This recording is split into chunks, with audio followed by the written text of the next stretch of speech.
Estamos iniciando mais um programa Viva a Voz Saúde, pela rádio Nossa Senhora de Copacabana, aqui na cidade do Rio de Janeiro. Hoje é dia 7 de fevereiro de 2026, é o nosso primeiro programa do mês. Esse é o mês que eu mencionei no sábado passado, é o mês que eu adoro, que é o mês do Carnaval, né? Semana que vem nós não teremos programa porque a gente tem muito receio, né, de no sábado de Carnaval a gente trazer um convidado aqui, às vezes o convidado fica preso aí no meio dos blocos da cidade, então eu e o Geraldo optamos já há alguns anos para não fazer o programa de sábado de Carnaval. É uma das raras datas que a gente não trabalha aqui na rádio.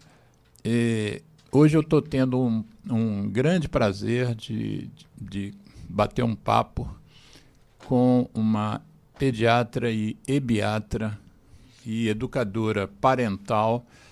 Depois ela vai explicar todas essas pernas das atividades dela, que é a Cecília Retumba.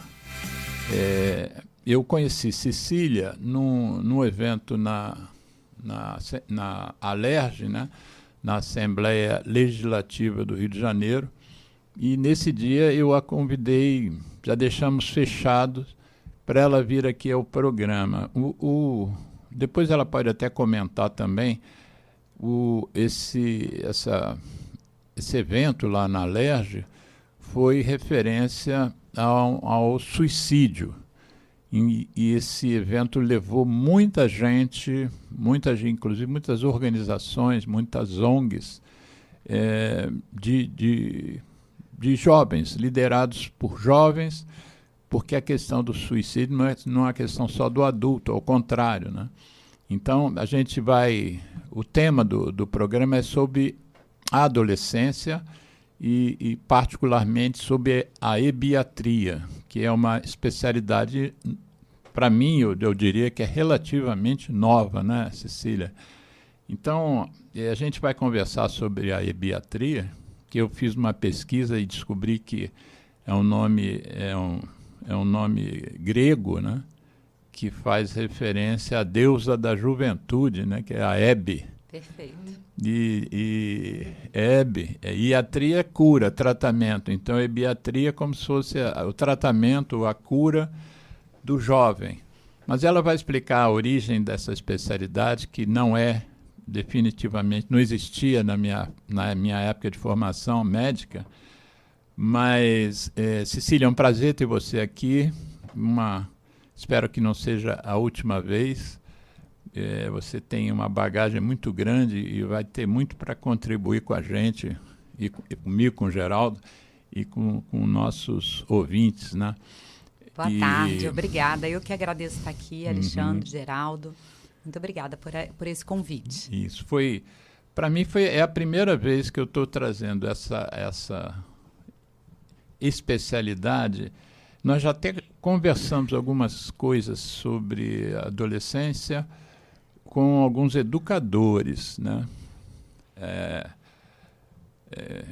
Falamos basicamente sobre a iniciação no fumo e o protagonismo juvenil, que é uma coisa que eu dou um valor extraordinário e me sinto, às vezes, ainda um pouco frustrado por ver que em outros países isso avançou muito. Há movimentos de jovens extremamente poderosos, sobretudo na minha área de enfrentamento do tabaco, e eu sinto que a gente aqui ainda não dá o valor que poderia, né?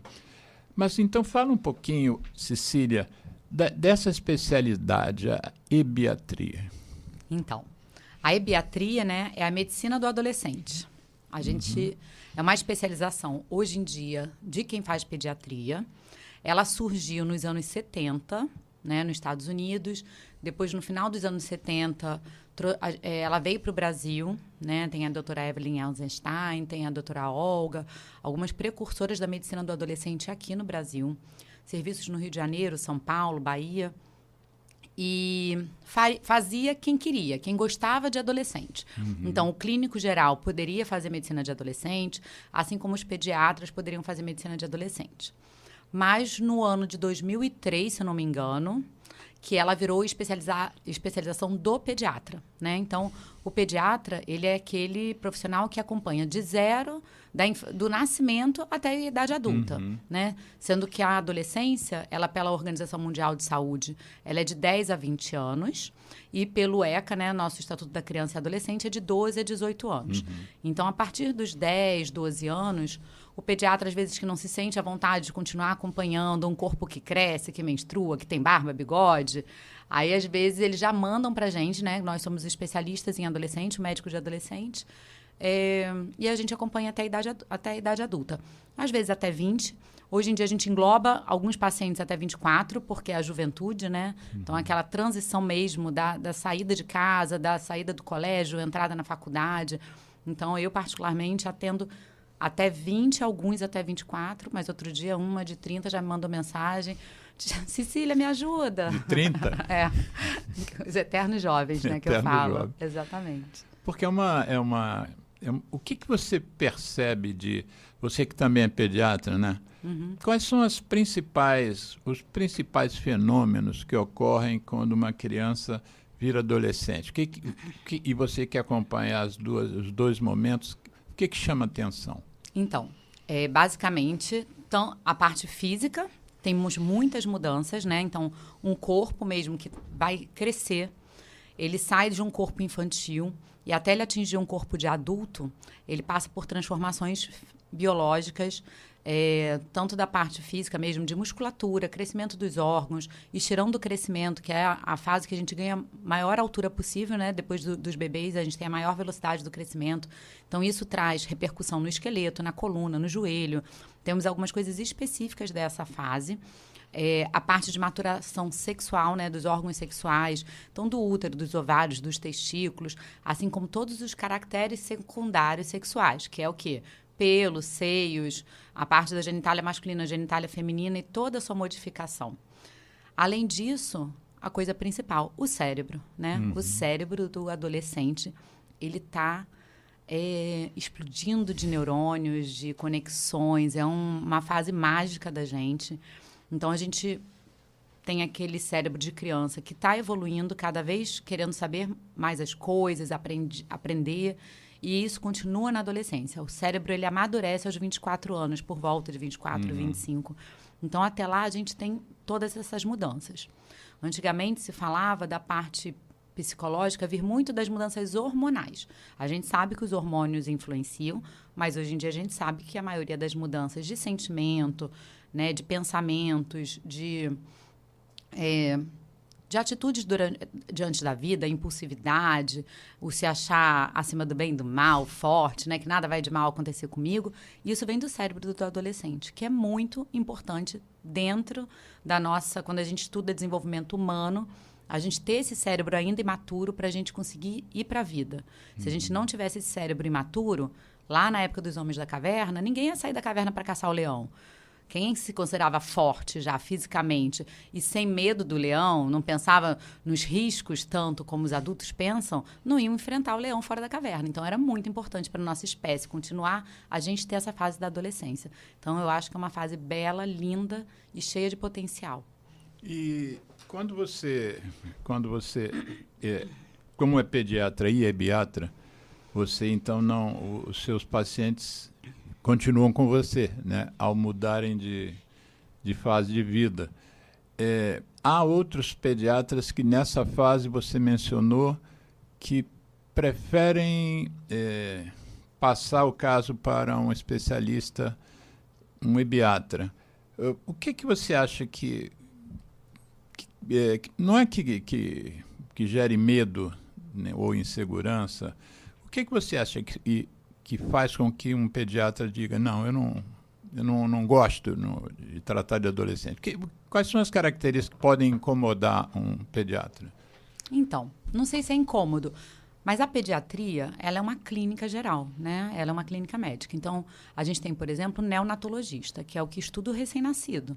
Todos os pediatras passam pela maternidade, sabem fazer uma sala de parto, né? Acolher um recém-nascido, mas tem algumas especificações. Especificidades. Tá, obrigada. Eu estou no climatério, a cabeça da gente vai falhando. Especificidades que são exatamente de quem se aprofundou nessa fase da vida. Então, na adolescência, a gente tem alguns desafios que surgem, principalmente quando os pais não conseguem mais olhar o filho e falar, poxa, não estou reconhecendo meu filho, ele era tão tranquilo e agora está me desafiando e agora está me respondendo. Então, a gente trazer para esses pais que aquilo é natural, a gente entender sobre a mudança do cérebro e do desenvolvimento, isso assusta alguns pediatras, porque por mais que eles tenham passado na sua formação na medicina de adolescente, alguns serviços não passam, infelizmente, porque a gente não tem medicina de adolescente também em todos os lugares. Mas aqui no Rio de Janeiro, né, da onde a gente fala, a UERJ, que tem o Núcleo de Estudo de Saúde dos Adolescentes, que é a UNESA, onde eu fiz a minha especialidade, é um dos poucos lugares no país que tem residência médica em adolescentes. Chama-se NESA. NESA. E muitas faculdades aqui no Rio rodam adolescente lá. Então, você faz formação em outro lugar, em outro hospital universitário, mas você roda adolescente aqui. E aí você consegue conhecer um pouquinho, mas o pouco que você roda não é a especialidade inteira, né? Então, acho que o medo deles eu acho que o principal desafio é a mudança do comportamento. O pessoal chama, brincando, de aborrecente, né? Ou aborrecência. Exato, e eu não gosto muito, eu chamo de angiolescência. Angiolescência? Gostei dessa, angiolescência. Mas existe um transtorno, né, em medicina chamado TOD, né? É o opositor desafiador. Parece que nessa fase também da adolescência é quase como se todo mundo tivesse TOD, né? Pois é. É um nome que eu, como educadora parental, eu questiono bastante o TOD, né? Isso é o que eu ia perguntar a você, não o TOD, mas você prossiga no TOD, mas eu queria falar desse outro seu lado, que eu vi que estava no seu currículo, de educadora parental, que isso também não é da minha época. O que é ser uma educadora parental? Então, educação parental é até uma profissão nova.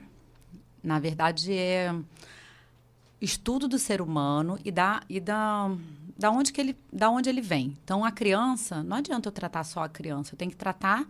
Eu falo que não adianta eu tratar o peixe, eu tenho que tratar o aquário onde aquele peixe está. Então, eu tenho que olhar onde que ele está, em que família que ele pertence, em que colégio que ele estuda, como estão suas relações de amizade. Isso na pediatria é essencial. Então, muitos desafios que nós pediatras pegamos não são desafios que a gente vê na medicina. A febre, você vai lá, dá um remédio tal, e pede o exame tal e pronto. Né? Mas os desafios de uma família... eles hoje em dia a gente tem ciência que embasa a educação.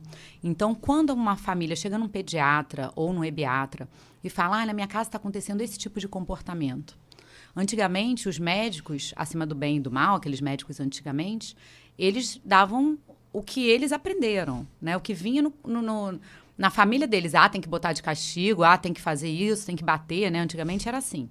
Hoje em dia, a gente já tem ciência de uns 5, 7 anos para cá, a ciência do neurodesenvolvimento, e o educador parental, ele estuda muito isso. Então, ele fala, olha, o desfraude não é por aqui, é por ali. Então, cada criança tem uma reação. Então, uma criança que está muito agressiva, a gente primeiro tem que olhar o que ele está fazendo. Todo mundo nasce bom e empático. Esse negócio que a gente nascia ruim e que os pais tinham que ir consertando a gente é um pensamento antigo, arcaico. Então, hoje em dia, a gente sabe que os filhotes nascem bons. E aí, através do meio, ele pode se modificar. Raros os casos mesmo que alguma ciência coloca como alguém que nasce psicopata e tudo. Né? Até o caso do cachorro-orelha, a gente trabalhou muito na educação parental, da onde esses meninos estavam vindo. Claro que, né, é um outro assunto. Mas a educação parental é isso, é você conseguir ajudar os desafios que aparecem na família e na criação de filhos, embasado em ciência.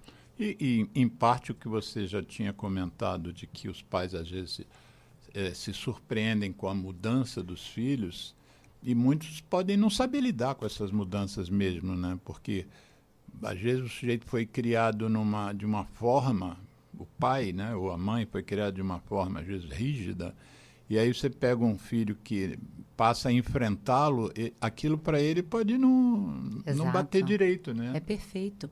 Então, uma pessoa que não tinha espaço para contestar o pai, quando você pega um filho que está te contestando, você fala, uau, Aí ele vai ou querer vencer pela autoridade, né? E bater e botar de castigo.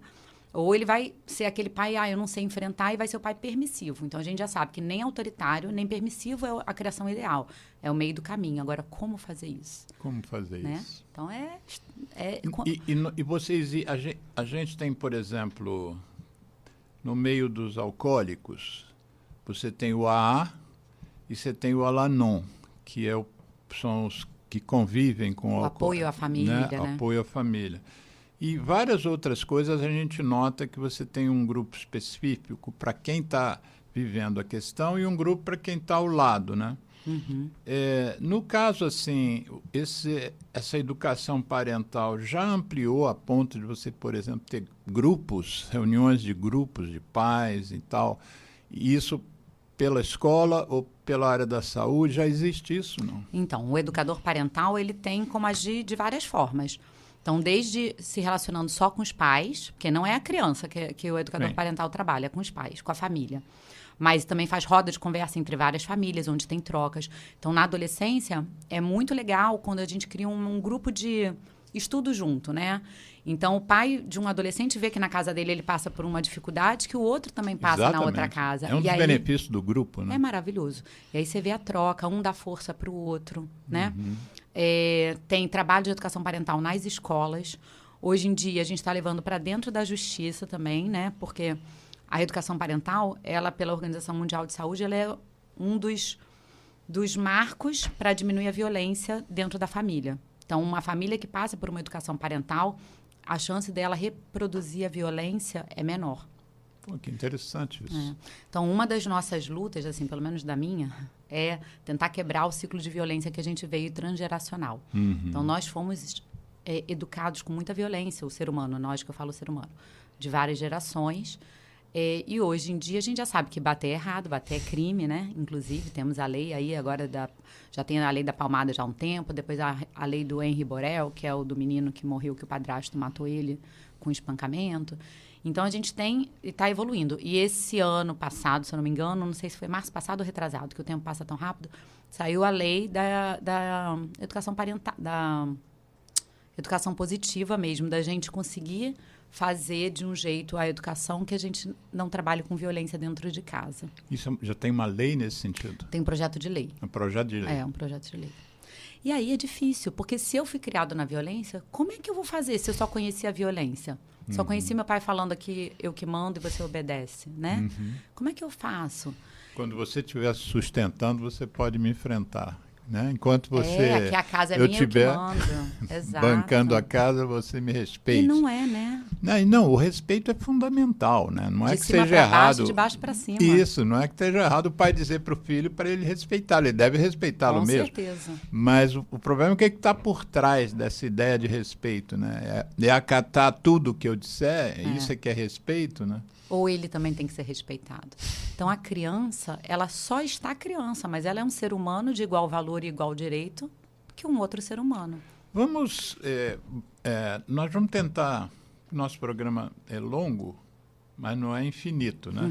Então, às vezes, a gente acha que o programa é longo, mas chega no final e está correndo. Mas vamos tentar pegar todos os aspectos que forem possíveis a gente absorver nesse programa.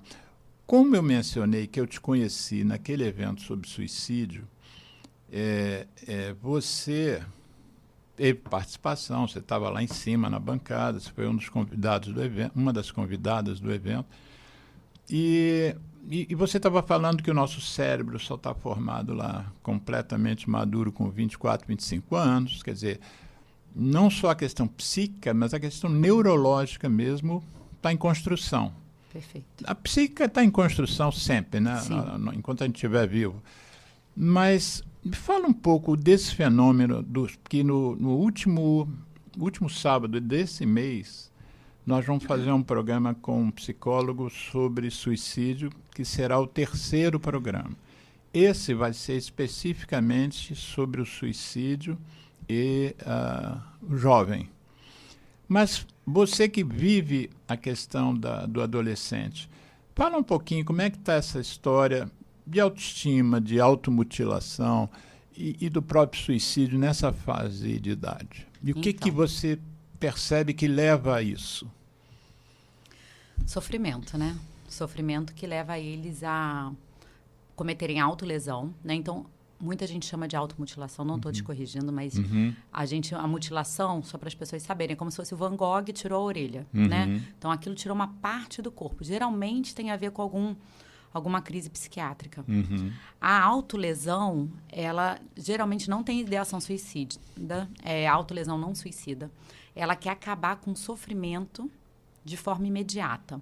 Então, tem estudos científicos que mostram que quando ele corta a nossa pele libera umas citocinas e uns anestésicos locais e, de certa forma, o cortar a pele dá um alívio pequeno, mas imediato, para uma dor que, na verdade, ele está dentro dele.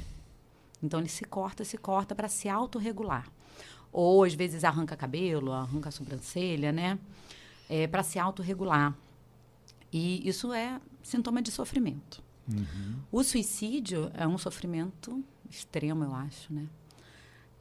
A gente passou por um momento muito importante, que foi a pandemia, né? Uns 5 anos, 6 anos atrás, já vai fazer. E muito... Parece que foi ontem. Parece que foi ontem, porque foi tão marcante, né? Vai fazer 6 anos agora, mês que vem. Eu perdi 108 amigos, 108. Uau! E aí alguns diziam assim, não, você é da área da saúde. Mas a maioria desses amigos que eu perdi, e amigas, não eram da área da saúde, não. Eram amigos de bar, de clube, de praia, de infância. Uau! Enfim. Sinto muito. Mas vamos lá. Então, você estava falando que durante a pandemia... Teve uma piora grande das autolesões. Hoje em dia eu estou achando até que está indo, de certa forma, um pouco melhor do que foi na época da pandemia. Mas a gente sempre vê. Eu que trabalho com adolescente, eu vejo uma vez por mês, pelo menos. Antigamente era uma vez por semana, pelo menos. O sofrimento, assim, eu não sou psicóloga, mas eu estudo muito psicologia, porque eu acho que a gente, né, que trabalha com ser humano, a gente tem que estar toda hora se atualizando. Ele vem quando você está desencaixado em alguma coisa, né? O que eu vejo no adolescente? O adolescente, quando ele está saudável, ele é potência, né? Então, ele se expressa de 2 formas para o mundo, que eu falo. Uma é a vocação e a outra é a parte sexual. A vocação não necessariamente é profissão. É o que eu vim fazer no mundo, como eu posso deixar esse mundo melhor. Então, é uma coisa que eu amo fazer. Eu desenho, mas desenho muito. Eu faço esporte, faço muito. Eu vou ajudar a salvar o planeta. Eu vou para a praia de manhã limpar a praia. Ou vou lá fazer um abaixo-assinado para salvarem as árvores da minha pracinha. Eles são engajados. Essa é a vocação. E a sexualidade? A sexualidade não tem a ver com a atividade sexual.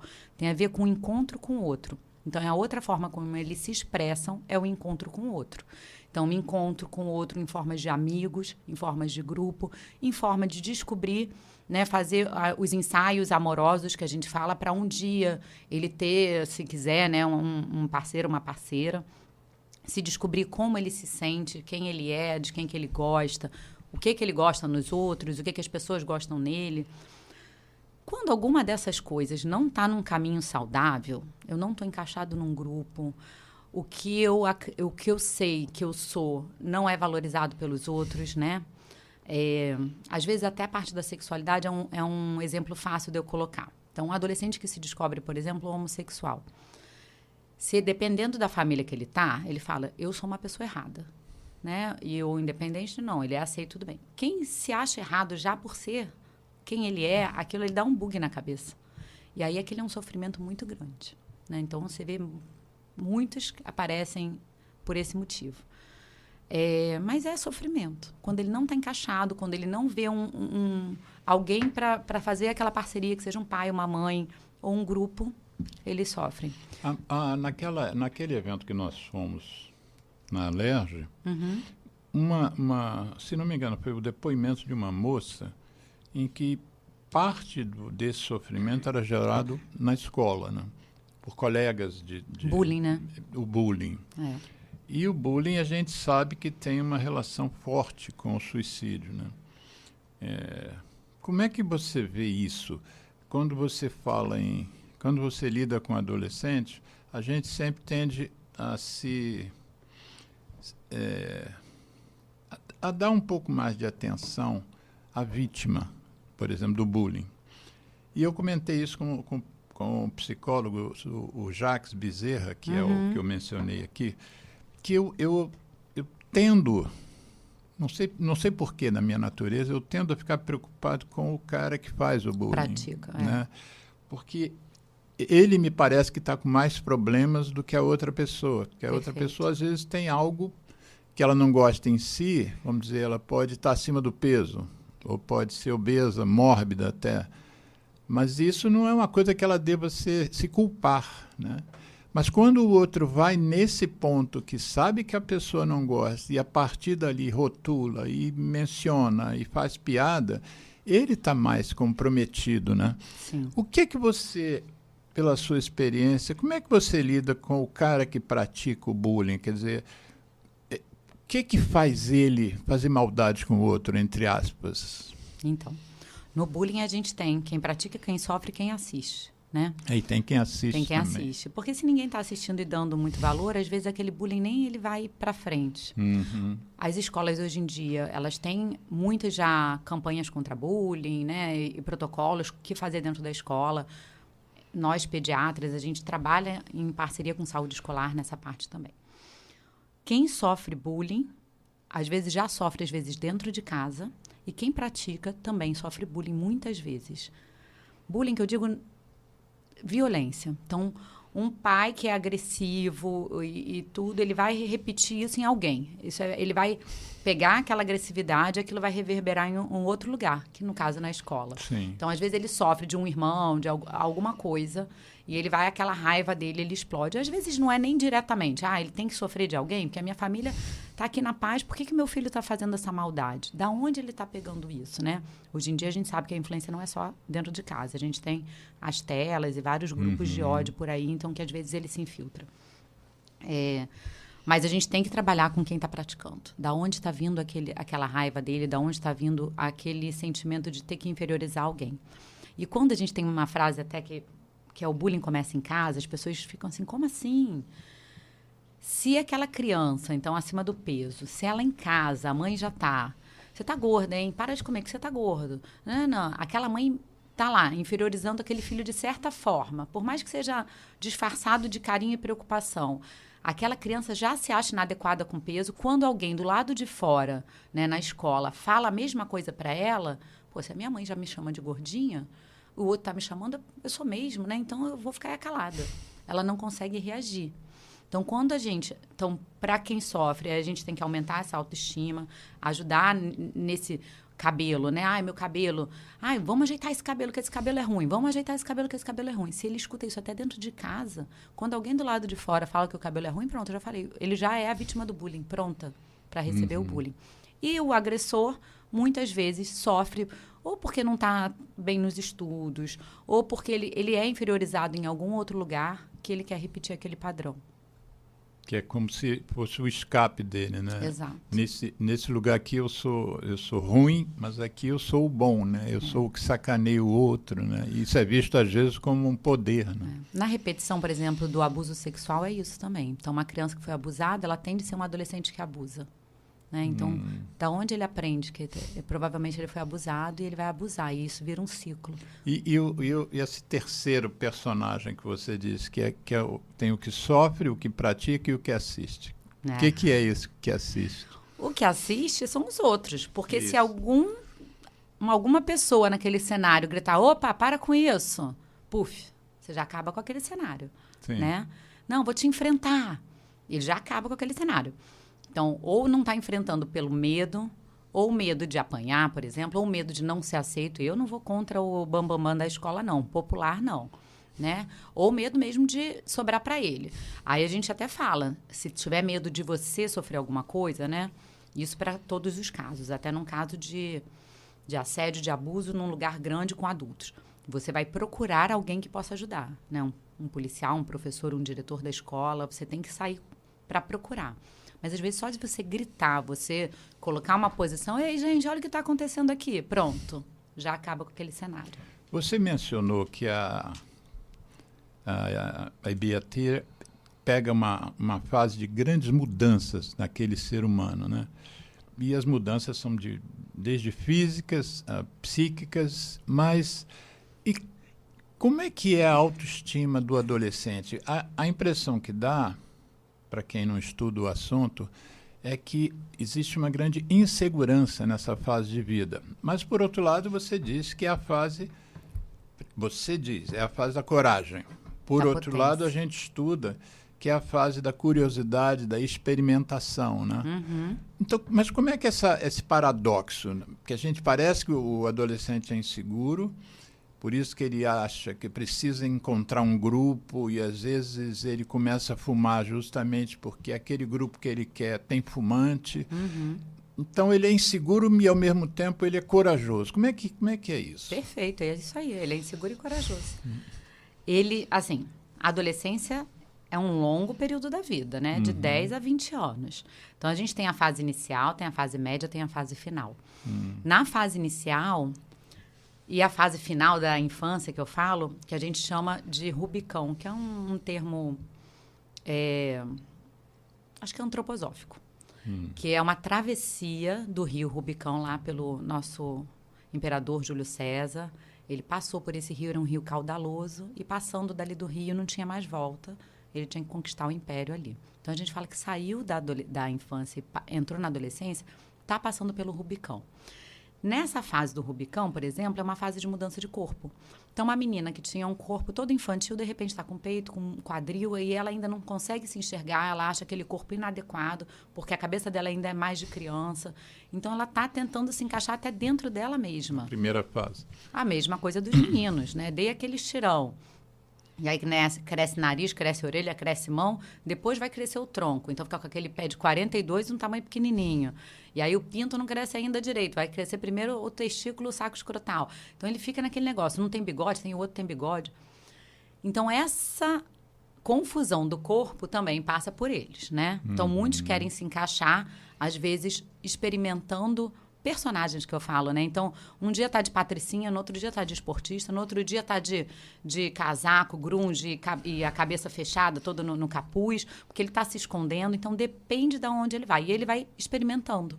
Então, a experimentação do seu próprio corpo, das suas próprias roupas, é uma fase que é muito importante, que eu falo para os pais, ter um espelhão no quarto, que eles têm que olhar aquele corpo para o cérebro entender que eles estão crescendo e que ele está se modificando. E aí ele vai vendo que roupa que fica bem em mim, que pensamento fica bem em mim, que grupo eu fico bem nele.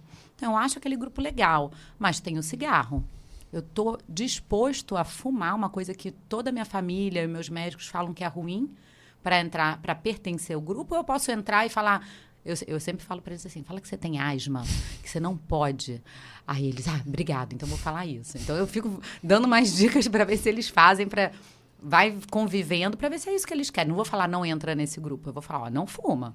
Né? Mas então você vai lá, finge que fui eu que falei. Minha médica falou que eu não posso de jeito nenhum. Né? E ao mesmo tempo eles vão experimentando os grupos, né? Como os cabelos, experimenta, corta o cabelo, pinta de vermelho, faz grunge, arrepia, faz moicano. Isso é experimentação. Não quer dizer que ele vai ser assim para o resto da vida. Então, tem uns pais que chegam lá no consultório e ficam, meu Deus, o meu filho é emo. Eu falo, gente, calma, entendeu? O meu filho é sei lá o quê. Eu falo, gente, calma, deixa as coisas se encaixarem. Nem ele sabe o que ele é. Não definam papéis agora para eles, né? Você recomenda os pais não deixarem, entre aspas, ou deixarem fazer tatuagem? Porque é uma coisa que meio que é diferente de pintar o cabelo de vermelho. Você pode tirar a tinta depois. Né? Não, eu não aconselho ainda nessa fase, né? Na adolescência. É uma fase que você não sabe nem ao certo o que você quer de verdade, né?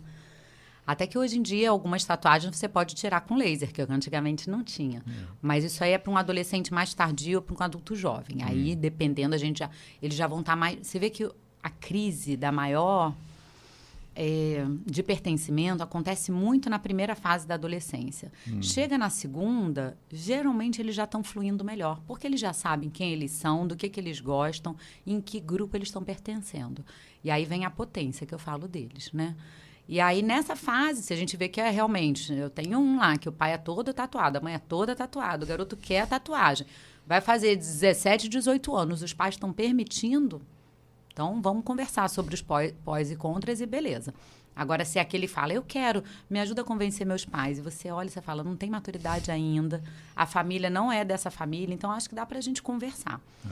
Mas uma coisa que eu coloco muito é a responsabilidade sobre a própria saúde. Nesses anos que eles ficam no Ebiatra, dentro da consulta, uma parte da consulta eles ficam sozinhos no consultório. E eu falo que é para eles aprenderem a ficar numa consulta sozinho, trazerem suas dúvidas, saberem falar das perguntas. Eu faço uma pergunta, não sei. Eu pergunto, quando é que foi, por exemplo? Não, você faz cocô todo dia? Não sei. Falei, não. Mãe, eu faço? Não, calma aí. Uma criança pequena pode até não prestar tanta atenção, mas quem é o que faz o bumbum que faz o cocô? É seu ou da sua mãe? É meu. Falei, então você vai começar a reparar se você vai ao banheiro todo dia, ou dia sim, dia não. Ah, tá bom. Então é pra gente ensinar. Então, essa parte toda de autorresponsabilidade sobre a própria saúde, a gente vai começando a educar na adolescência. Para você ser um adulto funcional, que você saiba cuidar de você. E a corresponsabilidade sobre a saúde do adulto é de quem? Dele. Não é do médico. Você vai fazer isso, vai fazer aquilo. Não. A opção que a gente tem é esse tratamento ou aquele. Você quer fazer? Tem riscos esses ou aquele. Eu indico isso. Mas a vida é sua, você que vai decidir. Nessa fase também, a gente sente... É muito comum a gente sentir... Eu me lembro, na minha adolescência, vergonha dos pais, né? Da onde vem essa vergonha dos pais? Ou pelos pais são muito intrometidos, ou que a gente acha que são intrometidos, e a gente não quer que os nossos amigos vejam os pais da gente serem intrometidos. O que acontece? A gente quer mostrar o quê para o nosso amigo? Que a gente é independente, que a gente não tem... Eu acho que vem de novo da aceitação, né? Assim, eu não sei se eles vão gostar ou não do meu pai, da minha mãe, né? E eu não quero ser tratado como criança pequena, eu quero já ser tratado como um menino grande, uma menina grande. Eu tenho 2 filhos adolescentes, né? E aí você falando, eu já estou pensando neles. Que às vezes eu falo, posso ir? Ai, mãe, pode, mas não fica falando muito, tá? Aí eu, tá, pode deixar, fica calada. Mas aí vem os amigos, tia, fala aí, o que você acha? Eu falei, posso falar mesmo? Aí, vai, mãe, fala então, vai. Eu tive uma experiência com a minha mãe, que minha mãe era médium. Olha. E ela tinha lá uma entidade, né? Uma entidade africana, Pai José da Angola. E minha mãe tinha o hábito de às vezes, se manifestar como se estivesse percebendo algo, né? E, às vezes, ela fazia isso com algum colega meu e, enfim, eu ficava com a vergonha daquilo. Ela fala, não, porque é sua avó, não sei o quê, pá. Aí eu me lembro de um menino que me marcou, isso deve ter 60 anos, eu nunca mais esqueci. Que eu fiquei com muita vergonha, quando os meninos foram embora, mãe, já pedi para você parar com esse negócio e tal. No dia seguinte, o menino fala assim para mim, quando é que você pode me levar na sua mãe de novo? Porque ela me falou uma coisa que ninguém sabe, só eu sei. E eu queria conversar com ela. Chego até a me emocionar pensando nisso. Lindo. Porque aí eu que tinha criticado ela tanto, o menino tinha se beneficiado daquilo. Quer dizer, nossa, mano, a partir daí eu comecei a ter muito cuidado, né? Porque ela é ela, né? Ela era ela, tinha que ser do jeito dela mesmo, ela não podia ser outra pessoa. Mas eu me lembro da vergonha que isso me dava, né? Mas quando a gente cresce, a gente consegue já ter a nossa autoestima e falar, minha mãe é assim, hein, gente? Vai ficar apertando a bochecha de todo mundo, ou então meu pai vai ficar falando disso. Você já entende um pouquinho como é que é a sua família e você vai se adaptando. Isso. Assim, quando eles vão para casa dos amigos, também é assim. Sim. É importante essa convivência. Eu falo em sociedade, em outras famílias, com outros pais, outras mães, para eles verem como é ser criado por outras pessoas, né? É como a gente se abastece. A gente não se abastece só da criação do nosso pai, da nossa mãe, né? Ou dos nossos responsáveis diretos. A gente se abastece da comunidade que a gente vive, então... A gente fez um programa aqui, o penúltimo programa foi com Humberto Baltar, que é ele tem várias atividades, mas ele tem muita questão da responsabilização dos pais, né?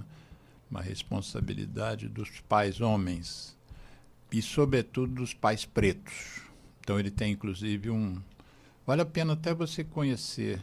Ele tem um canal no YouTube que fala, eu acho que é Os Pais Pretos, alguma coisa assim. Legal. Depois eu te passo o link e na reedição do programa eu vou botar o link aqui também. E ele é negro e estudou, fez parte da formação dele, estudar o máximo que ele pôde sobre a cultura africana. que efetivamente chega muito pouco para a gente aqui, né? Foi muito vedado a transmissão da cultura negra, em troca a cultura europeia, Sim, a gente, sim. massificaram a gente, né? E ele fala de algumas coisas que batem com o que você está falando sobre a vida em sociedade, que na África existe um conceito, na África mesmo, no continente, vários países têm esse conceito do Ubuntu, né? E ele diz assim, para um grupo, uma comunidade, o problema de um é o problema de todos. É um negócio diferente de você ver a vida, lindo, né? É lindo. É lindo. O problema não é só daquela pessoa, né? Não é só daquela família. A gente fala, deveria ter uma vila inteira para cuidar de uma criança. E hoje em dia um dos maiores desafios é que as crianças elas ficam fechadas num apartamento e a família está cada vez menor, né? Então, filho único ou 2 filhos. E os pais fechados, às vezes não tem aquela avó, aquela tia, para conversar. Não, isso é só uma gripe. Não. Hoje em dia, os pediatras, eles são até chamados por coisas pequenas que poderia ter, se você tivesse numa comunidade, alguém falando, não, ele não quer comer isso, deve ser o dentinho, pode dar aquilo. Você não tem mais isso, tudo é insegurança. Então, um dos papéis, assim, legal da gente trabalhar é fortalecer esses pais, essas famílias. E eles buscarem rede de apoio, outras famílias, outras mães, outros pais.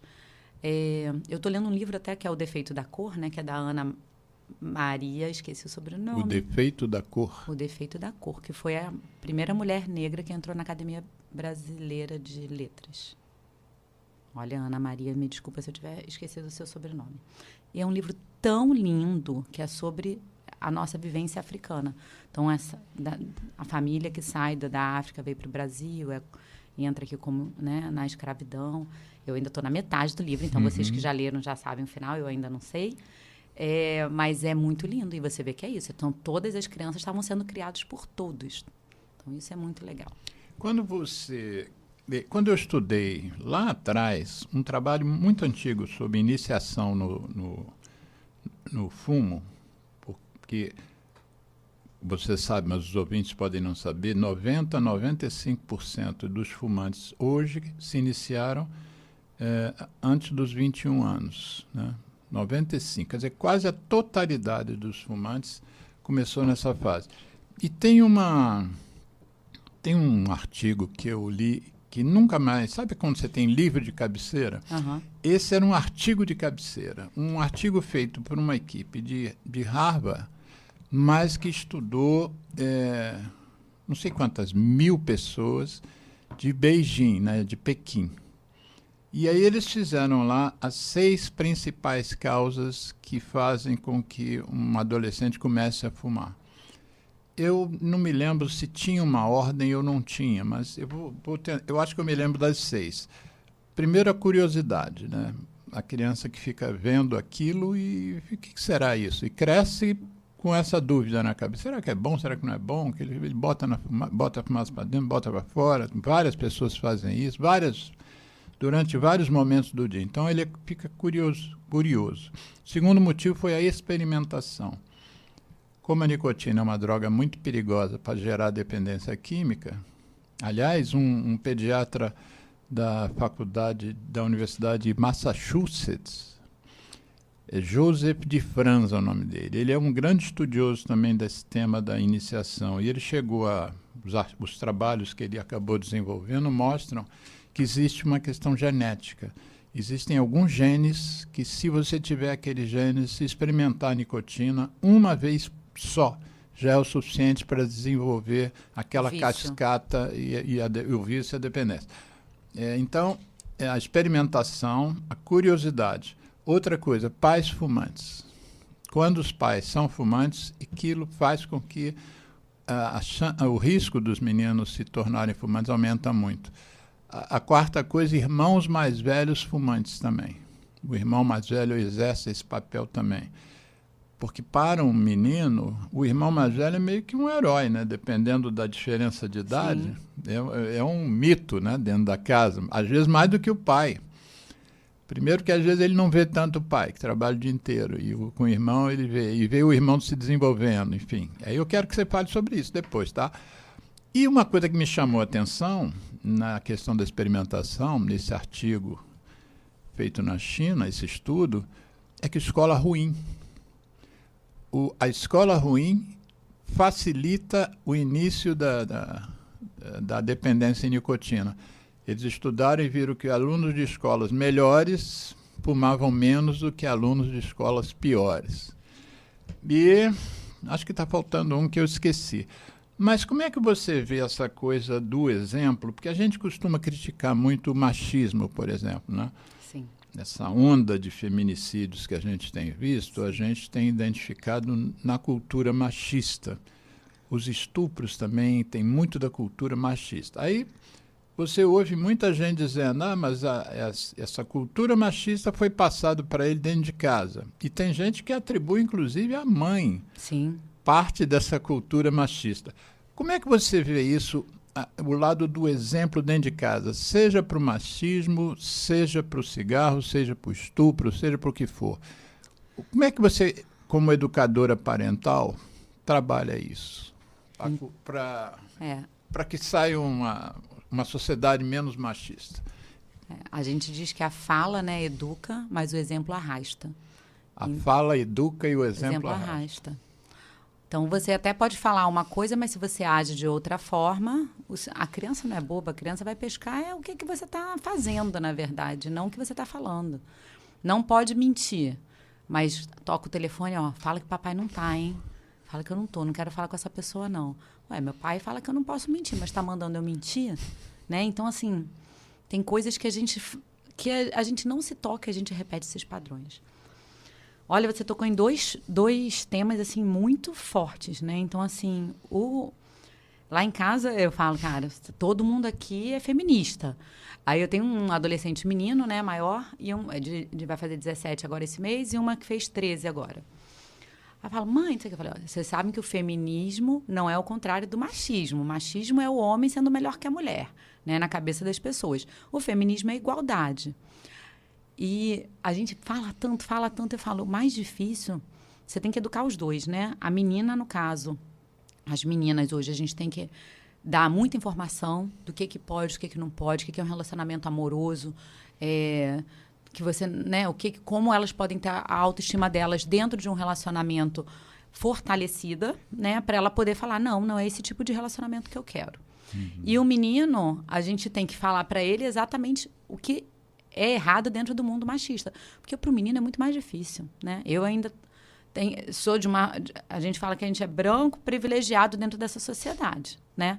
Eu falo, meu filho, você é um menino branco de uma classe média. O tanto de privilégio que você já tem, então você tem que olhar o que você tem para você fazer isso a favor.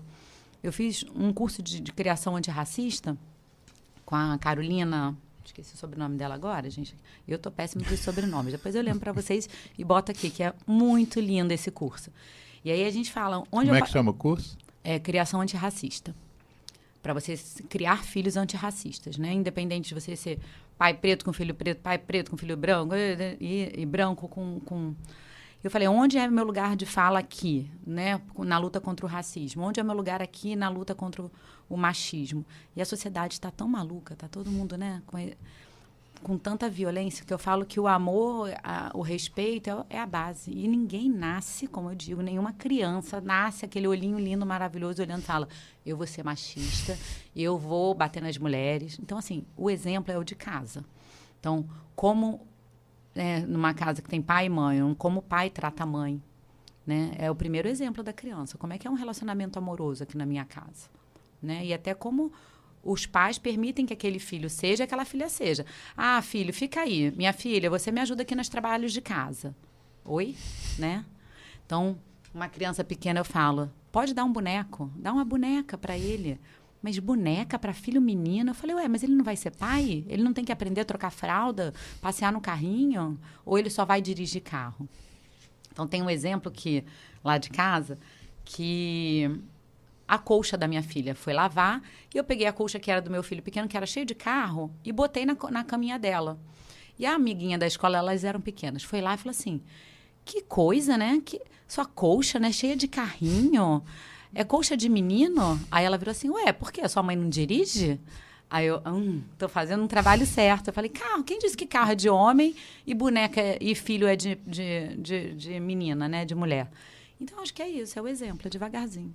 Pegar você nessa história para a gente recomeçar daí, que a gente vai fazer um intervalozinho do primeiro para o segundo bloco. O Geraldo vai botar uma música falando mal de cigarro. Opa!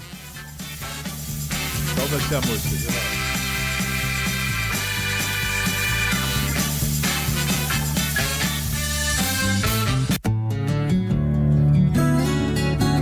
ZY1 201, Associação Comunitária Nossa Senhora de Copacabana, 98,7 FM, a onda que chega ao seu coração. Rua Hilário de Gouveia, número 36, nono andar, Copacabana, Rio de Janeiro.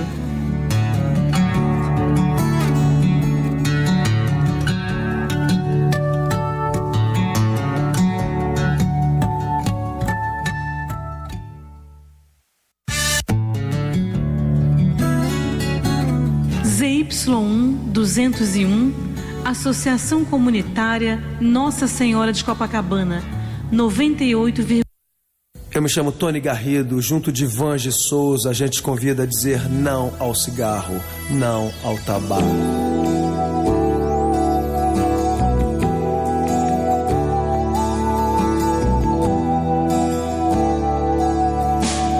Em meio ao caos da fumaça, de tantos carros e chaminés, somado ao ar já pesado, cigarros, charutos e narguilés. Efeito estufa é feito por cada um mais um contra, já são dois a favor do ar mais saudável. Apague o cigarro, acenda o amor.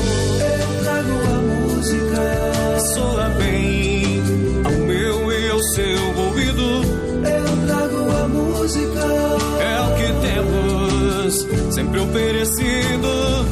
eu trago a música, Respiramos melhor o planeta e nós. eu trago a música.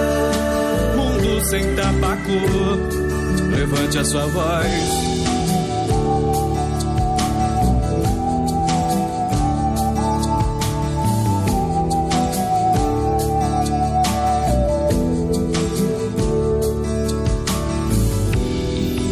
Eu trago a música, soa bem ao meu e ao seu ouvido.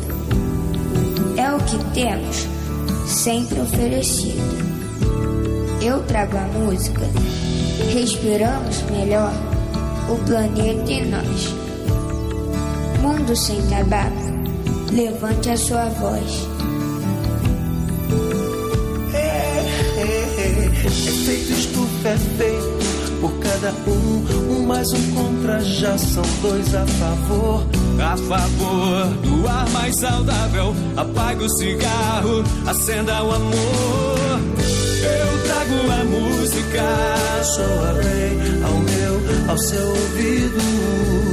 Eu trago a música, é o que temos sempre oferecido. eu trago a música.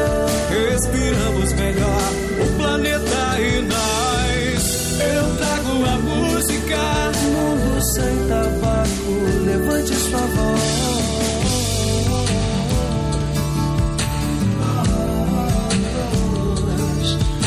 Levante a sua voz. Levante a sua voz.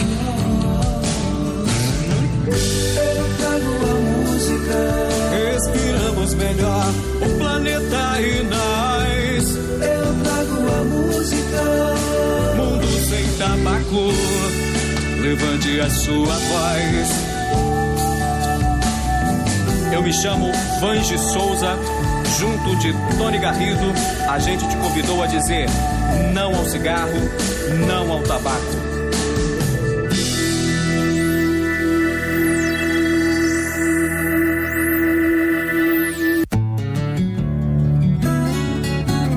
ZY1 201, Associação Comunitária Nossa Senhora de Copacabana, 98,7 FM, a onda que chega ao seu coração. Rua Hilário de Gouveia, número 36, nono andar, Copacabana, Rio de Janeiro.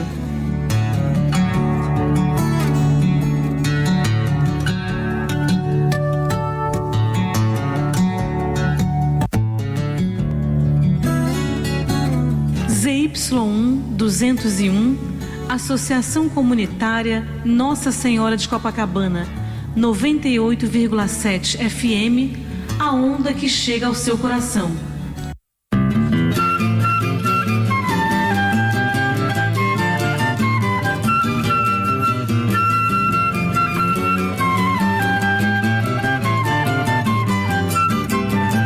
Sou fumante à luz do sol e do neon. Quem não gosta de cigarro desconhece o que é bom. Pra tosse também não sabe que a bronquite infernal, juntamente com pigarro, são meu charme matinal. Vivo soprando por aí muita fumaça, com alegria, pose e graça, perfumando os salões. E assim de cores consegui os tons mais belos. São meus dentes amarelos e marrons os meus pulmões. Para meus brônquios alcatrão é vitamina e a doce nicotina, a esperança de troféu. Pois do tabaco hei de ter a minha flor, um fantástico tumor que me levará ao céu. Mas se não ganho, afinal, o caranguejo, ainda há um desejo que eu quero consumado. Já que eu não posso ter de tudo, eu quero parte, pelo menos um infarte pra também ser safenado. A impotência não assusta, camarada, vale mais uma tragada que o prazer sexual. Um enfisema não está fora dos meus planos, pois fumante há muitos anos, o evento é natural. Uma gastrite duodenal, uma esclerose, finalmente em dupla dose, sei que um dia vou ganhar. E vou vivendo assim feliz a minha vida, até que a morte bem sofrida possa então nos separar. Para meus brônquios alcatrão é vitamina e a doce nicotina, esperança de troféu. Pois do tabaco hei de ter a minha flor, um fantástico tumor que me levará ao céu. Mas se não ganho, afinal, o caranguejo, ainda há um desejo que eu quero consumado. Já que eu não posso ter de tudo, eu quero parte, pelo menos um infarte pra também ser safenado. A impotência não assusta, camarada, vale mais uma tragada que o prazer sexual. O enfisema não está fora dos meus planos, pois fumante há muitos anos, o evento é natural. Uma gastrite duodenal, uma esclerose, finalmente em dupla dose, sei que um dia vou ganhar. E vou vivendo assim feliz a minha vida, até que a morte bem sofrida possa então nos separar.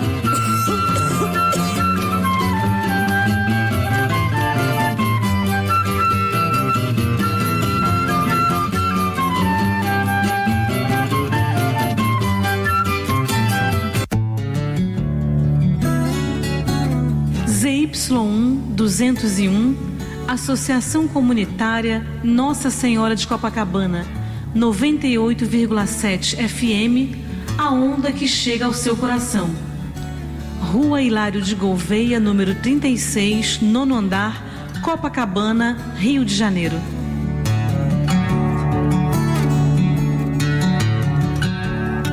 Estamos reiniciando o programa Viva Voz Saúde deste sábado, 7 de fevereiro de 2026, e estamos tendo o prazer e a honra de bater um papo com a pediatra, ebiatra e educadora parental Cecília Retumba. Nós estamos conversando sobre um momento, uma fase da vida de todos nós, se não passamos ainda. No caso de crianças, vão passar. E o ideal é que a gente consiga passar por essa fase da melhor forma possível e aprendendo o máximo possível para não repetir erros de gerações anteriores, né? Nós estamos, antes de encerrarmos o primeiro bloco, nós estamos falando sobre como evitar que repitamos erros, equívocos do passado. Um dos equívocos do passado que eu me referi aqui é essa geração voltar a ser fumante. Existe agora uma iniciativa da indústria da nicotina, que são os dispositivos eletrônicos para fumar. Então, por exemplo, nos Estados Unidos, todos os estudos mostravam um decréscimo da quantidade de jovens se iniciando em nicotina. Eles tinham, inclusive, adjetivos muito negativos, chamavam o fumo de uma coisa nojenta, uma coisa de velho, uma coisa que deveria ser evitada. Quer dizer, os esforços anti-nicotina feitos nos Estados Unidos estavam dando certo em relação aos jovens. Talvez não tanto em relação aos fumantes adultos, cujos resultados brasileiros, por exemplo, de cessação do uso são bem mais importantes que os americanos. Mas em relação à meninada americana, isso já estava acontecendo. E agora os cigarros eletrônicos, os vapes, estão fazendo reverter essa conquista que eu chamo, né, de você conseguir fazer um jovem entender que fumar é uma roubada. E agora esses cigarros eletrônicos, tem muitos meninos que estão começando a usar esses produtos sem nunca terem usado cigarro convencional, né? Que eu até não gosto muito de usar o termo cigarro convencional, porque parece que é um cigarro antigo. Então, o bom é o cigarro novo, o eletrônico, né? Os dois são ruins, basicamente é isso. Mas durante o intervalo aqui do programa, o Geraldo manifestou uma preocupação e gostaria de ouvir a nossa convidada, Geraldo. Faça aí a pergunta que você gostaria. Então, a sociedade vai se movendo, né? Vai acontecendo. Então, essa coisa, eu citei que uma senhora me falou que, eu não sei se era 40 ou se era 30 alunos, 27 alunos, os pais eram separados. 2 moravam com os pais e um deles, o casal morava junto porque não tinha condições de cada um ir para uma casa, então eles conviviam, tinham lá suas combinações, mas não eram mais casados. Isso é uma coisa que a sociedade está administrando, porque existe a figura paterna e a figura materna, né? Bom, a senhora sabe explicar essas coisas melhor do que eu. Então, Geraldo, não tem esses dados sobre como estão as famílias hoje em dia. O que a gente tem na sociedade são modificações de famílias. Então, famílias que os pais já estão no segundo casamento, e aí tem filhos no segundo casamento. Então, é uma família onde eu tenho uma irmã que é só paterna, uma irmã que é só materna, e uma irmã que é do meu pai e da minha mãe. Então, a gente vê famílias, né, que tem homem e mulher como pai e mãe, mas tem, às vezes, 2 mulheres, 2 homens, né? Então, a gente tem famílias diversas. Eu sempre falo que, para mim, o amor é o que importa. Se aquela criança tem um lar onde ela tem amor, respeito e educação, ela está bem, né? Independente de quem está criando ela tem que ter um vínculo por alguém tem que estar tomando conta dela. Então, a responsabilidade dos adultos é cuidar da criança, tanto fisicamente, quanto psicologicamente, né? Quanto socialmente, né? Nós somos seres biopsicossociais. O que a gente tem de estudos, que eu gosto sempre de falar, quando a gente vai estudar, por exemplo, um estresse tóxico.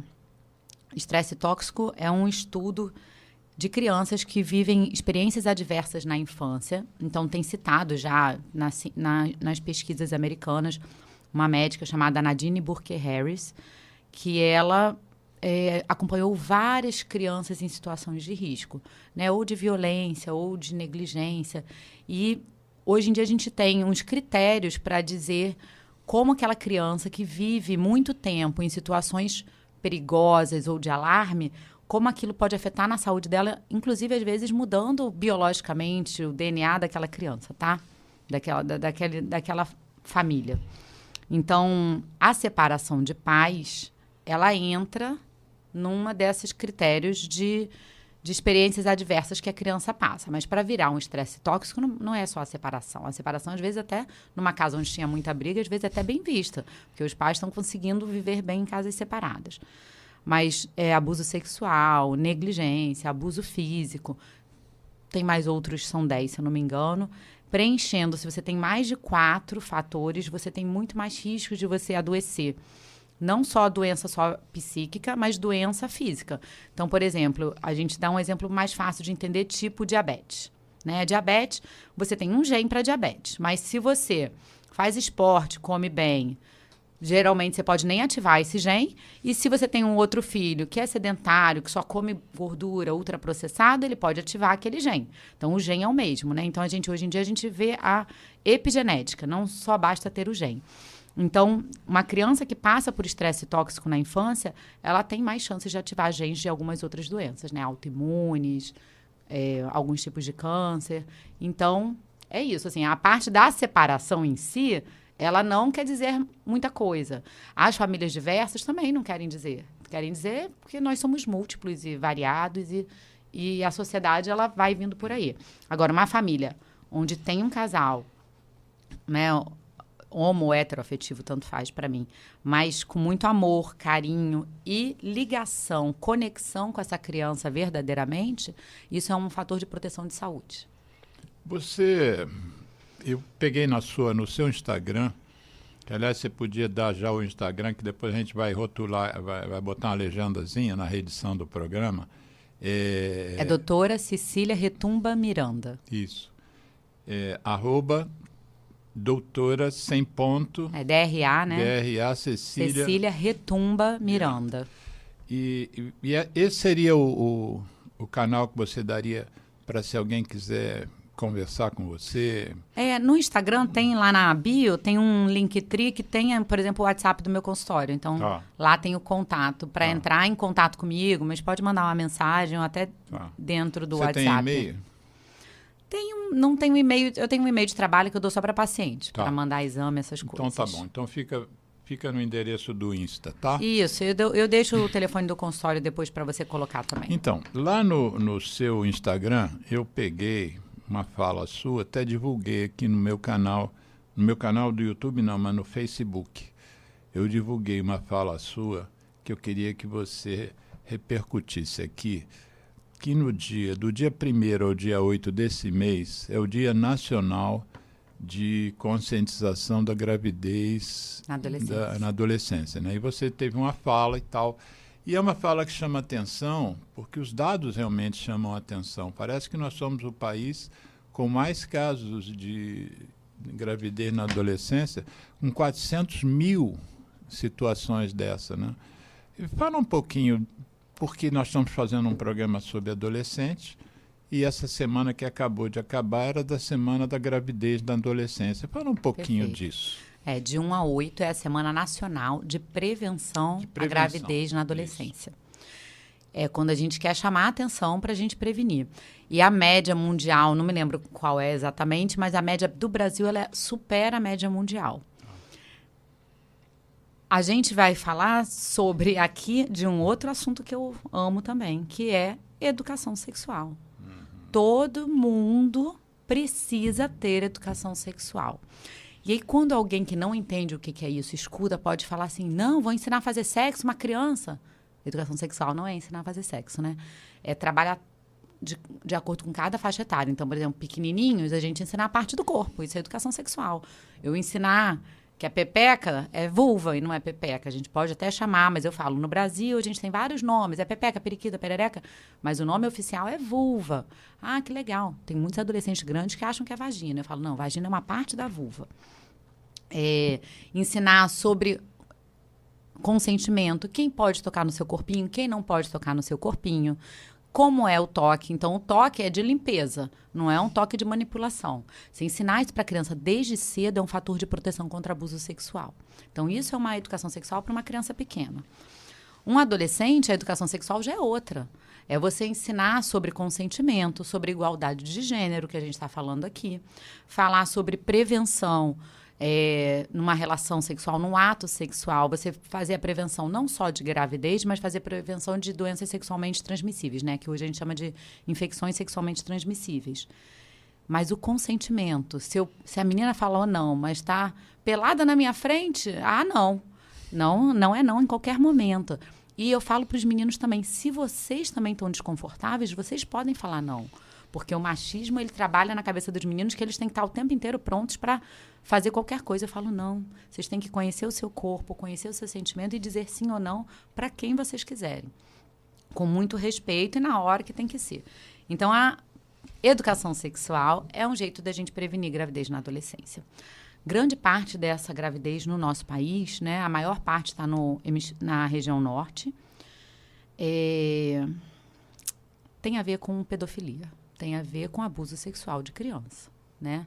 Agora a gente estourou lá nos Estados Unidos um caso de pedofilia que está sendo investigado, mas esse caso não está só nos grandes e poderosos dos Estados Unidos, está no grandes e poderosos do Brasil. E de várias faixas, né? Então, você proteger criança e adolescente é uma obrigação de toda a sociedade. Humberto Baltar falou que ele faz trabalho também da consultorias, né? Esse que eu falei dos pais pretos, ele fala que existe um semáforo do toque.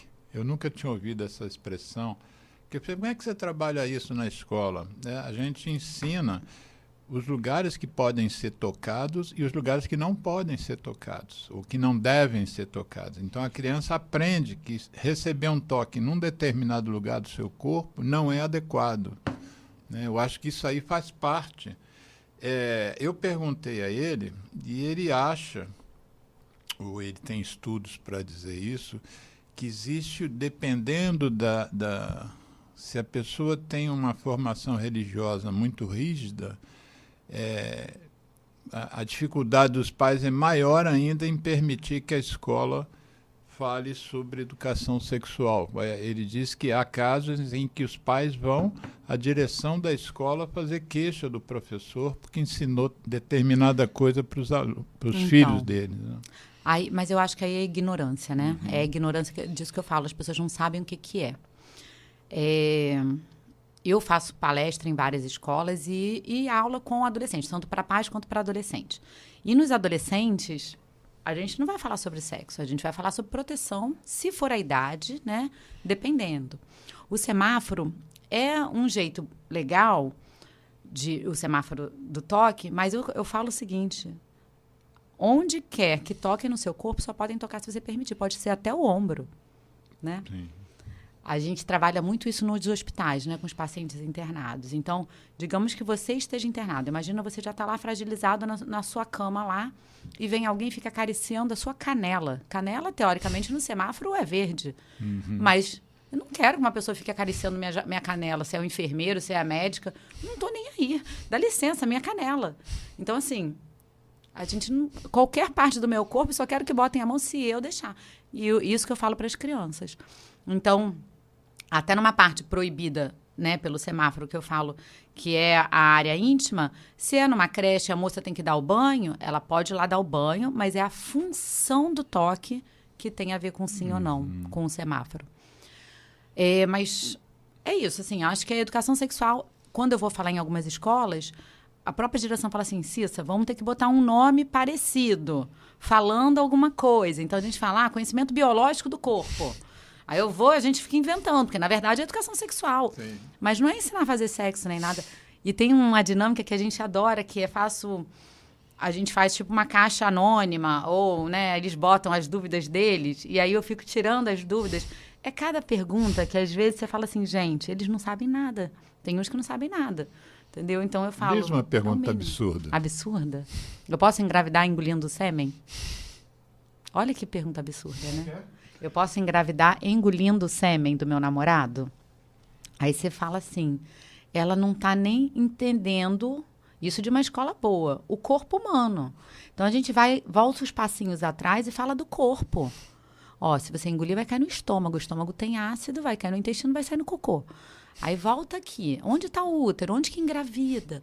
Não sabem parte do corpo, né? Então, numa consulta, por exemplo, de menstruação, primeira menstruação da menina, Eu falo que é uma consulta linda, porque a gente quebra vários preconceitos sobre menstruação que a minha geração tinha, que era um saco menstruar, que a gente tinha que ser forte, que nem o homem não tinha que ter menstruação. Hoje em dia a gente já vê que tem a beleza toda da menstruação. O mundo precisa muito mais dessa energia feminina, da pausa e do autoconhecimento do corpo do que da energia masculina, que é da guerra e da luta. Tem que dar uma equilibrada. E aí eu falo para elas, eu mostro lá a parte, né, eu tenho uma parte do corpo feita de feltro, de tecido, que eu encomendei para uma artesã, e aí eu mostro onde é a vulva, a vagina, que o buraquinho do xixi é diferente do buraquinho de onde sai a menstruação. E tem mães que estão nessa hora da consulta, que às vezes eu expulso a mãe nessa hora, às vezes não. E elas falam, eu não sabia, achava que era o mesmo buraquinho. Falei, gente, primeiro dever de casa, espelho, conhecer o próprio corpo, para a gente entender quem a gente é. Então, conhecer a gente, autoconhecimento salva, tanto físico quanto emocional. Você disse que o ideal seria não haver gravidez na adolescência, apesar de isso ser uma coisa meio controversa. Mas quais são as diferenças que entre a gravidez adolescente para a gestação, para o desfecho da gestação, entre uma adolescente e uma mulher adulta? O corpo do adolescente ainda não está formado, né? Dependendo também da faixa que você está do adolescente, tem muito risco de morte materna, risco de prematuridade fetal, né? Porque aquele corpo não está preparado ainda para gestar de forma tranquila, né? Pode até gestar.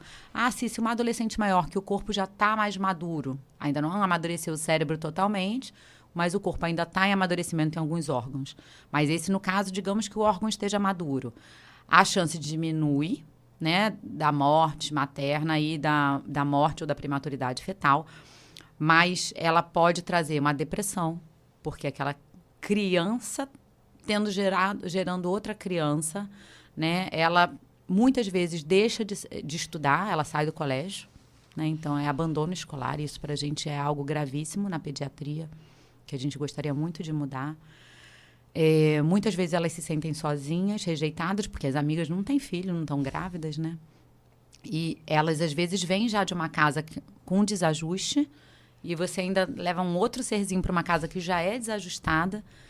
Então, eu falo que na infância é a hora da gente receber amor. A gente vai enchendo a nossa mochilinha de amor, de conhecimento. Na adolescência, a gente troca. A gente aprende a trocar, como é que eu dou, como é que eu recebo.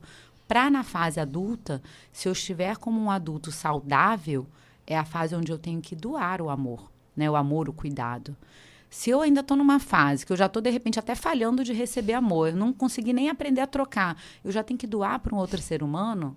Claro que a gente tem projetos lindos que acolhem essas mães e ajudam elas nesse novo papel e nesse caminhar, mas o que a gente vê é que a maioria não fica preparada e aí ela tem muito mais chance dela repetir violência, né? Então, em vez da gente quebrar o ciclo transgeracional de violência, a gente repete nos filhos, porque ela não tem maturidade e assim vai. Quando a gente fala que o adulto tem atitudes, entre aspas, inadequadas para a idade dele ou para o momento de vida dele, a gente costuma dizer que ele ainda está na adolescência, né? Qual é a diferença das atitudes de um adulto bem informado, né? Um adulto equilibrado, e um adulto infantilizado? Assim? Exatamente qual é a relação que se faz com a adolescência?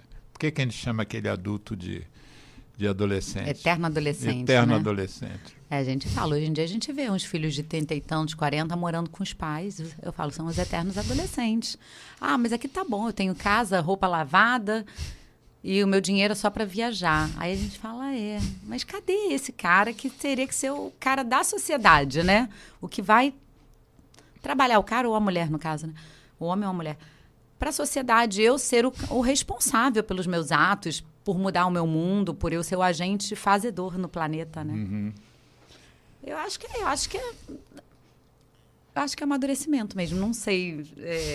Acho que ele já está pronto para ele ter decisões de adulto, né? Muitos com muitas falhas, chegam na fase adulta com muitas falhas, mas a gente já está capaz de buscar o que nos falta. Então, Eu falo, mas eu cheguei na vida adulta, eu não tenho educação emocional, né? Então, eu com raiva eu explodo, eu com tristeza eu fico trancada no quarto, eu não vou trabalhar. Isso era pra gente ter aprendido na infância e na adolescência. Muitos chegaram na nossa Lidar com a frustração, por exemplo. Lidar com a frustração. Você não você saber de conversar, discutir, debater um assunto sem jogar um copo de água na cara da outra, ou puxar o cabelo, ou brigar mesmo, né? Então, você fala, às vezes tem umas pessoas que você fala, você ainda não aprendeu. Como eu não aprendi, tá, gente? Como a gente está em aprendizado constante. Mas a gente já está em capacidade de buscar essa melhora da gente a cada dia. Eu mencionei no primeiro bloco que eu acompanho alguns movimentos americanos e da Europa sobre o protagonismo juvenil na luta contra a nicotina. E uma das coisas que você mencionou também no início do primeiro bloco é que faz parte da adolescência assim, o engajamento, né? O engajamento em movimentos, vou limpar a praia, vou fazer isso, vou assinar um abaixo-assinado, coisas que você trouxe. Como é que você vê isso? Você acha que é uma coisa que isso estaria na própria índole da pessoa, aquelas pessoas que são mais engajáveis? Ou isso faz parte da família, da escola, ou da sociedade? Como é que você vê? Porque os exemplos que eu tenho acompanhado, tem uma ONG americana chamada Tobacco Free Kids, Crianças Livres do Tabaco. E é uma ONG extraordinária e trabalha com protagonismo juvenil. E eles têm uma premiação todo ano, que eles aqui a gente chama de ativista, né? Eles lá chamam de advocates, né? Como se fossem advogados, mas é uma advocacy, na verdade, né? Então são ativistas juvenis, ativistas jovens, e ganham prêmios pelas melhores iniciativas, assim, são às vezes 4, 5 por ano premiados. E empresa pra caramba, quando eles publicam os premiados, muitas empresas, você vê a lista de empresas, é uma coisa fantástica, 20, 30 empresas que patrocinam aquele esforço dessa ONG, né? Ou seja, o protagonismo juvenil é uma coisa muito importante, insensada em vários lugares, né? Muito importante. E depois eu editei um vídeo de um ex-ativista juvenil, que já hoje é um adulto, e ele fala do benefício. Ele passou a exercer cargos de liderança na fase adulta, e lideranças que já não tinham mais a ver com cigarro, com tabaco. Liderança na empresa, porque ele aprendeu a ser líder, né? Uhum. Aprendeu a defender, a ter um propósito, a defender uma causa. Como é que você vê isso no jovem brasileiro, no adolescente brasileiro, porque pelo menos os que você tem acesso, eles são, ou eles estão que se dane o mundo? Como é que você vê eles estão hoje? Temos dois grupos. Temos alguns protagonismos juvenis também maravilhosos. Você vê em algumas escolas, essa parte da liderança ela é bem valorizada. Não liderança para você ser o bonzão, o chefe das coisas, mas para você saber usar o seu potencial para criar coisas novas, estimular os amigos. Então, nem todo mundo nasce também igual, né, gente? Nós temos uns que observam mais, outros que falam mais, né? Outros que juntam aquele que observa com o que fala e forma um grupo. Uhum. Então, a gente tem... Cada um nasceu com a sua vocação, que eu falo. Não tem certo nem errado. Isso é muito da personalidade das pessoas, né? Nós somos diversos. Não precisamos todos sermos líderes. Se todos forem líderes também, acabou o mundo, né, gente? Tem que ter o liderado. Tem que ter todo mundo junto, né? Então, mas quando a gente fala de protagonismo, não necessariamente só da liderança. Protagonismo é você estimular os jovens a eles se responsabilizarem, eles terem ideias, mas a gente tem que valorizar. Se a gente não valoriza isso neles... você não sabe de nada, você só tem 15 anos. Você não sabe de nada, você acabou de sair da escola, você entrou na faculdade agora com 17, não sabe de nada. Quando a gente para ouvir eles, sai cada coisa maravilhosa. Então, a gente tem um projeto público até que se chama Rap da Saúde, é Rap da Saúde, que é o protagonismo juvenil nas unidades básicas de saúde, eles chamando as pessoas, eles fazendo grupos, sei lá, de pressão alta, de diabetes, eles indo na casa da comunidade, eles criando laços onde eles são os responsáveis por tratar isso. Então, do tabagismo, vamos fazer um grupo aqui antidrogas. Então, eles fazem o grupo, eles estudam o assunto, eles conversam sobre o assunto que eles estão trabalhando. E aquilo ali se expande, porque um jovem falar com outro jovem é outra coisa. Eu pareço só a tia fazendo palestrinha. Exatamente. Né? O outro jovem falar para mim que, fumar maconha é ruim, que é droga de verdade... aí eu acho que eu vou ouvir. Calma aí, porque esse cara é descolado, mas ele é jovem, tá falando que a droga é ruim, então deve ser ruim mesmo. Então, diferente. É diferente, né? Então, eu acho que é muito... O Rap da Saúde é uma experiência que eu considero exitosa, mas eu acho que ainda é muito incipiente. Nós já trouxemos aqui, inclusive, Tainá Maurício. Não sei se você conheceu Tainá, não sei se ela ainda está ligada, porque isso foi um dos primeiros programas que a gente fez aqui. Deve ter aí uns 8 a 9 anos. Mas, assim, eu faço pesquisas, eu vou a unidades. Vocês aqui têm... já chegou o Rap da Saúde aqui e não é uma coisa ainda... Não tem perna, né? Eu acho que tinha que ser mais divulgado. Mas estimulado, né? Você acha que nessa faixa etária é fácil você trazer esses meninos para defender uma causa? Você acha que eles... Então, vou falar do outro grupo, né? A gente tem um grupo muito passivo hoje em dia, porque a tela, estamos com um problema de tela, né? Que é uma coisa nova na nossa geração, que antigamente as gerações antigas não tinham esse problema para se preocupar. A gente tem esse grande problema que é a tela. Que a gente já conseguiu algumas conquistas, né? Que a gente está tentando dar o celular mais tarde... colocar, tiramos, né? Quando eu falo nós, é a sociedade que cuida de criança. Então, um movimento que começou com pediatras, temos alguns expoentes, né? Algumas famílias compraram essa luta. Então, a gente tirou os celulares da escola. Hoje tem projetos de leis querendo impedir rede social até 16 anos. Mas França passou isso, né? E aqui já temos um bom projeto de lei, né? A gente vai, agora em março, vai ser liberado o ECA Digital, que já tem algumas determinações para a política pública ser cumprida, né? Então, as grandes empresas conseguirem fiscalizar quem é menor, quem não é, porque através da tela... Eles falam com o mundo, muitas vezes. Eles viajam para lugares que eles não iriam pessoalmente. Mas também, muitas vezes, eles se perdem ali. Então, eu falo que em 2026, a tela é vilã? Não, não é vilã. Nós estamos num mundo moderno, gente. Eu trabalho de tela, a gente está falando com tela ali. Eu gosto de tela, né? Agora, o que a gente faz na tela que é vilão ou não? Quanto tempo eu passo na tela? Eu tenho ali meu encontro com os meus amigos, mas eu também na tela... E saio também para jogar bola ali na praça? Beleza. Eu uso a tela para conversar, fazer um dever de casa em grupo, mas eu também encontro com eles no cinema? Ok. Né? Agora, eu só vivo na tela.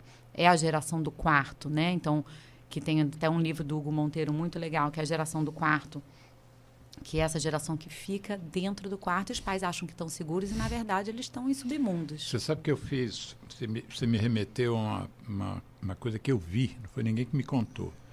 Eu era médico do Vasco e tinha um jogador do Vasco dependente de droga, que já não era mais jogador, estava vivendo na rua, e aí um psiquiatra que tem uma clínica em Vargem Grande, aqui no Rio, Jorge Jaber, o nome do psiquiatra.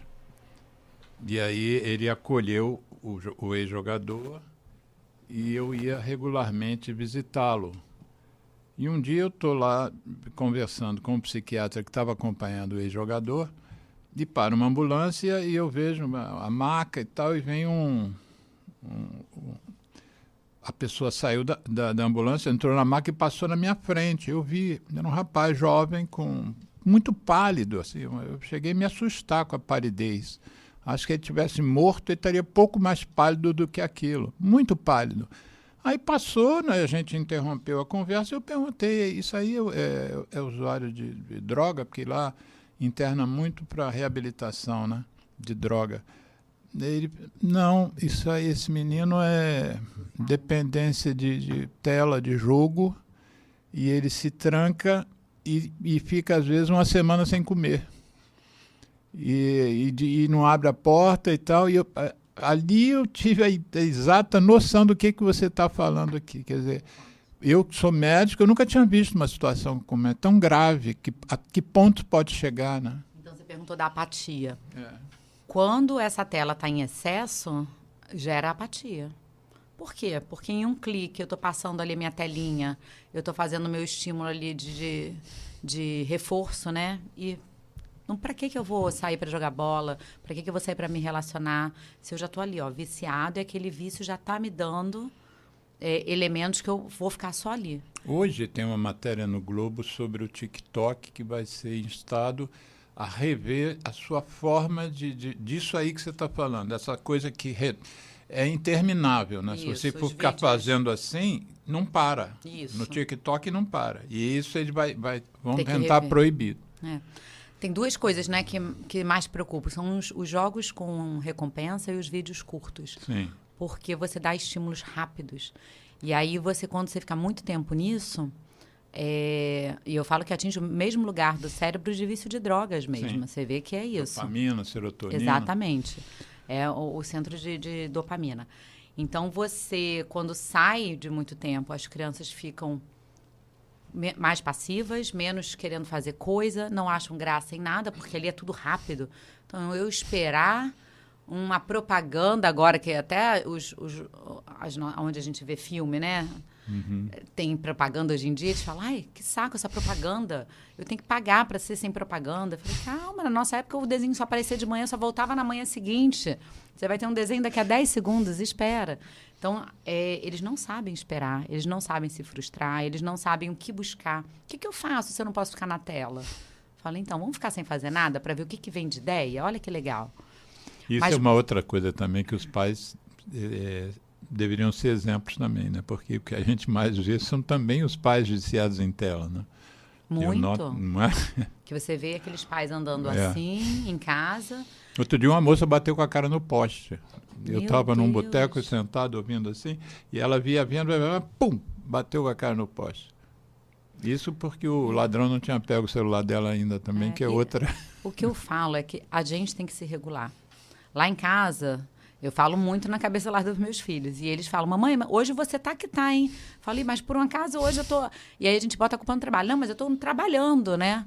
Eu falo, cara, mas eu fui entrar para ver um negócio de trabalho realmente, mas quando eu vi, me perdi. Gente, que agonia que dá. Então, se eu boto tempo de regulagem em mim, eu boto nos meus filhos também. É verdade. Eu também tenho essa desculpa de que eu estou trabalhando. Que bonitinha, né? Que a gente é adulto, a gente pode. Vem cá, você... Que recado você daria, olhando lá para aquela câmera, que recado você daria, como agora incorporando o seu lado de educadora parental? Vamos tentar fazer um resumo de tudo, de tanta coisa que a gente conversou aqui, mas vamos dizer que você estivesse se dirigindo a um casal de pais e pudesse dar um aconselhamento para eles partindo do zero. Você nunca os atendeu antes, está partindo do zero, você não os conhece bem. O que você diria para eles para educar melhor os filhos? Que eles vão colher os frutos disso depois, né? Porque um filho mal educado, eu fico imaginando esses meninos lá do Orelha, né? A porrinhação que não deve estar sendo para os pais também, né? Com certeza. Eles vão pagar por isso pelo visto, pelo resto da vida. Vão ter que se mudar de casa, porque lá eles são conhecidos. Provavelmente isso vai afetá-los para sempre, fora o que vai provocar as consequências nos filhos. Mas o que você diria? Então, gente. Primeiro, a gente estuda para tanta coisa. A gente estuda para fazer um mestrado, para... Como é que vai ser meu trabalho novo? Eu vou estudar para ver o que eu vou fazer. Por que não estudar para ser pai e mãe, que eu falo? Então, toda idade do seu filho, seja criança ou adolescente, tem coisas que vão aparecer. Então, quais são as descobertas dessa idade, o que o cérebro já sabe fazer nessa idade e quais são os maiores desafios dessa idade. Quando a gente estuda e já sabe o que vem pela frente, a gente alinha nossas expectativas e, geralmente, a maioria dos desafios, eles já são tranquilos, a gente já fica tranquilo com isso. Então, busquem profissionais que ajudem vocês nesse caminhar. Peguem vocês pela mão e falem, ó, isso é normal dessa idade, né? Então, isso aqui é uma birra normal de 2 anos. Isso é uma birra normal de um adolescente. Isso é uma birra normal de um adulto. Todo mundo faz birra. Então, primeiro, estudem para serem pais e mães. E segundo, conexão. Uma criança, um adolescente, quando ele está com conexão com seus cuidadores principais, ele se sente visto e amado incondicionalmente, né? Por ele ser quem ele é, independente. O amor é incondicional, a educação, as coisas a gente vai fazendo, mas o amor é incondicional. Se ele se sente amado, a maioria dos desafios a gente já consegue amansar, tá? Então, é por aí. Esse sentir amado, né? Eu acho que isso serviria para tudo, né? Seja a educação de filhos, seja amigos, né? Casais. Eu acho que eu tenho uma certa preocupação com a questão de... O amor não depende de classe social. Mas a presença... se você sai de casa às 4, 5 horas da manhã, pega 3 horas de ônibus para chegar no trabalho. Sai do trabalho às 5, 6, pega mais 3 horas para voltar, vai chegar em casa entre 9 e 10 horas.